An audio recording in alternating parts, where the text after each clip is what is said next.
So Marvel Rivals has been out for about 3 weeks now, and I have been able to put in a decent amount of hours, most of which with Cloak and Dagger. I'm not like top 500 or anything, but I have been able to solo queue my way all the way up to Platinum using pretty much only Cloak and Dagger, so I would say I have a decent enough grasp on not only the character, but also some secret tech that I have not seen anyone use or talk about. So without further ado, today we are going to go over how to become the ultimate Cloaker and Dagger.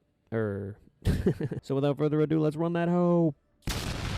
So as you are probably aware, and the name suggests, Cloak and Dagger are actually two separate characters in one. Cloak is the... Wait, is Cloak's the dude, right? Yeah. Cloak is the... Cloak's the damager, and Dagger is the healer, pretty much. While it is worth noting that Cloak's damage and, like, DPS ability is pretty solid and can honestly compete with the vast majority of DPS characters in this game, the vast majority of the time that you're in the game, you don't want to be on Cloak, and the vast majority of the time you're using Cloak, you don't want to be using this attack. Cloak is super helpful for this ability, and then switching back to Dagger. At the end of the day, while Cloak is a very solid source of damage and is able to compete with most other DPSs, most DPSs on your team, or tanks even, are going to be able to compete better than Cloak, so you're better off using Dagger to keep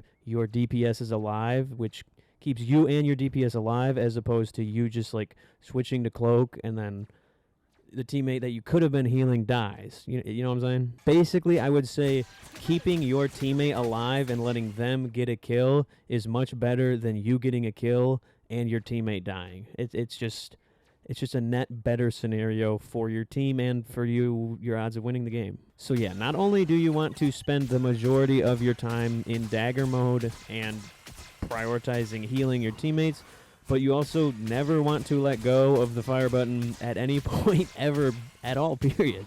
And I'm not being hyperbolic. Like, your shots auto-target track towards either enemies or teammates to either damage or heal. So there's literally just no reason to not, like, always be firing and facing the general direction of somebody. And also, if, like, you're getting a lot of pressure, you don't want to be in the line of sight of some enemies, just hide behind a corner, and it's not working, wait. Your shots will... There you go. So your shots bounce. If where you shoot is in range of a teammate, it'll just bounce from the one shot and auto-target towards teammates, but not enemies. So if you want to like bounce a shot towards an enemy, it doesn't work. It'll track towards the enemy if it's not a bounce shot, but bounce shots only track towards teammates for some reason. I don't know if it's unintended, but that's how it is. As far as your abilities go, I mean, there's not really much I can say other than just like you don't really want to have them on cooldown for long, but at the same time you don't really want to get caught without your healing bubble if you get like cornered. So for the healing ray of light move, I mean, you just kind of want to like use it pretty much whenever it's on cooldown and you're able to at least hit like 2 or 3 teammates.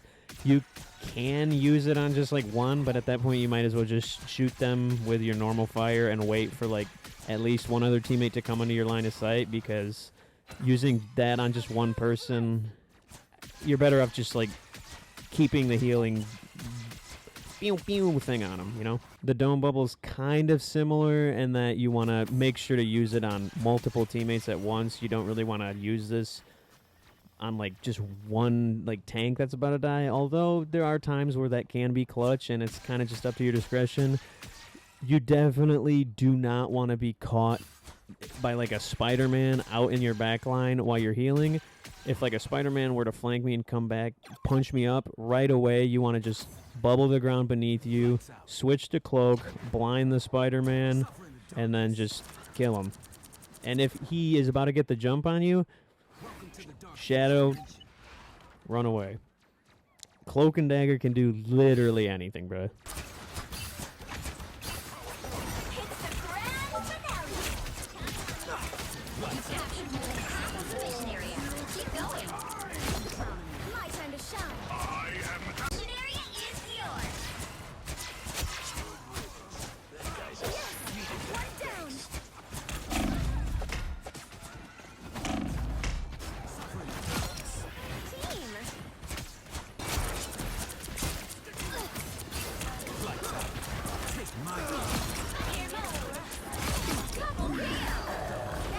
So yeah, as far as like overarching macro level strategy / gameplay loops, you kind of just want to heal and stay hidden.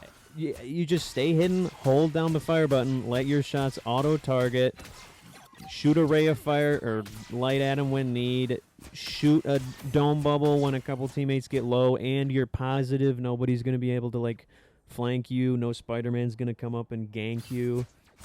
And then also worth noting, while you're sitting in your corner healing, just having the time of your life, whenever your Cloak L1 ability comes off cooldown, it's always smart to just kind of switch, instantly toss it at him, get right back to healing, because not only can it do a decent chunk of damage, but it also blinds all the enemies it hits, and I'm sure you know what the blind like function does because it's annoying as hell, but being able to blind like 2 or 3, like 2 tanks, it's so easy to pick because they just have no idea like what direction to go towards to get away from us, no direction to go towards to get heals. I mean, you're just kind of a duck in water at that point. As far as their ult goes, I mean, it's insanely goated. It's probably one of the most helpful ults in the game, low-key.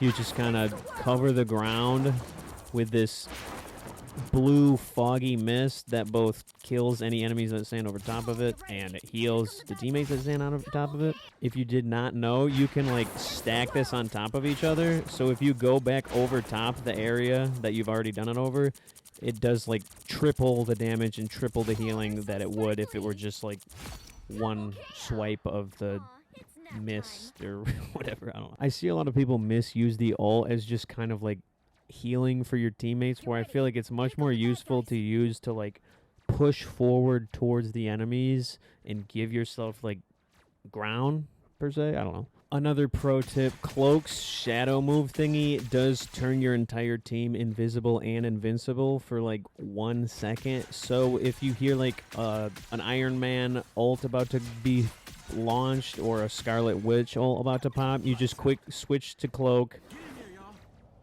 turn it to shadow, and then anyone who's in the radius becomes safe. Another pro tip, the blinding ray thingy does actually do a decent chunk of damage, and that's not just to players, it's also to any like environmental whatever. So if there's like a Penny Parker mine station, or there's like a web with what you think might be a bunch of hidden mines in it, just fire the blinding ray like a big sweep across the ground.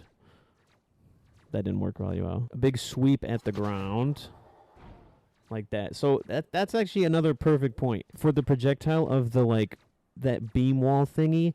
The actual hitbox of it is just like the center, and then either side of the like wall of light can pass through things, but if the center of the thing collides with anything, I'll just show you. What? Okay, look at this pull. So if I aim to the left, the hitbox is gonna go like where I shoot it. So what? Just watch.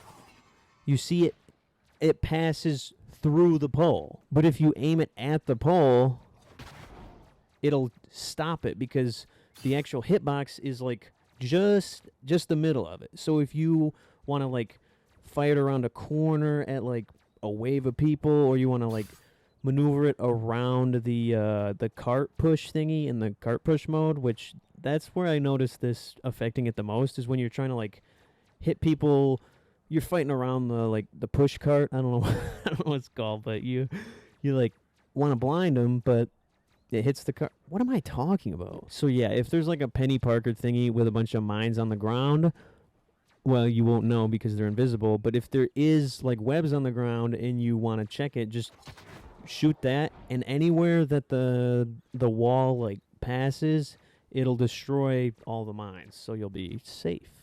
Pro slop tip. Alright, final piece of ultimate slop, Cloak and Dagger Pro secret unknown ultimate goated tech. I'm not gonna lie, I think this is kind of just an unintentional bug that's probably just gonna be gone in a week or whatever, but if you notice, when you move forward, you slow down when you melee, but when you go backwards, it like boosts you. So you get more speed if you melee backwards. This also works on Cloak. I don't know why, and while it's not like particularly useful or helpful. It can get you to like roll out to the point maybe 1 or 2 seconds faster.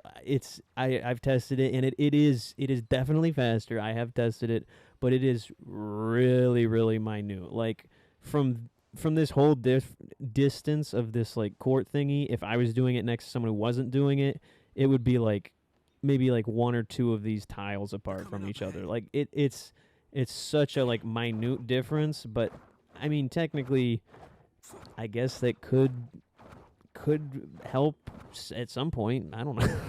I didn't say it was helpful. I just said it was secret. So yeah, in summary, what you want to do is stay hidden, hold down the fire button, and then if you start getting hit, instantly... Oh, wait, nope. Wait, I did it wrong. If you start getting hit, instantly bubble your feet, switch to cloak, blind them, kill them, switch back to healing. You're now the greatest Cloak and Dagger to ever live. Well, ladies and gentlemen, I believe that is all of my Cloak and Dagger knowledge I have to give, although I'm sure I'll probably remember something tomorrow and be triggered, but for now... Yep. Apologies for the lack of uploads recently. Just been freaking super busy with the holiday season and just going through it, you know. If you would like more Marvel Rivals content / guides of this nature, let me know. People have not been particularly watching the Marvel Rivals content, but I don't really care as long as those who do watch it like it. So let me know. But unfortunately, that is going to be all she wrote for today, but we will be right back on that grind tomorrow. If you like to follow along, make sure to like and subscribe. You're stupid dummies. But other than that, thank you so much for watching. Hope you want to relate, and I will see you tomorrow. Slop out. Sticking out your yacht for the Rizzler. You're so skibbity. You're so Phantom Tax. I just wanna be your Sigma.